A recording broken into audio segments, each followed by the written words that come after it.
Ancora una volta, Marghera si mobilita per chiedere sicurezza. L'appuntamento è a Piazzale Giovanacci, a pochi metri da dove si è consumata l'ultima tragedia.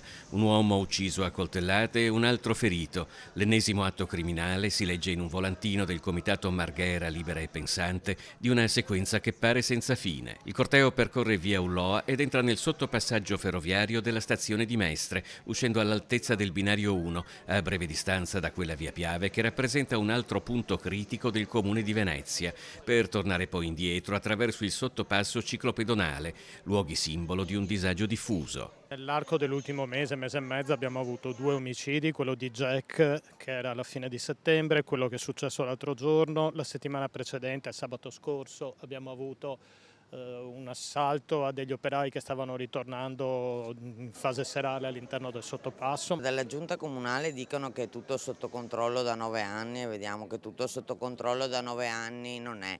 Noi chiediamo sicurezza nel senso migliore del termine, che è anche cura del territorio, che è servizi, che è molte cose. In particolare si contesta al Comune di Venezia una gestione della sicurezza e delle questioni sociali definita ideologica e confusa, cioè non si è in grado di distinguere ed isolare i fenomeni criminali dal disagio di tante persone ai margini, col risultato, sostiene sempre Marghera Libera e Pensante, che ha organizzato la manifestazione, di moltiplicare cause ed effetti.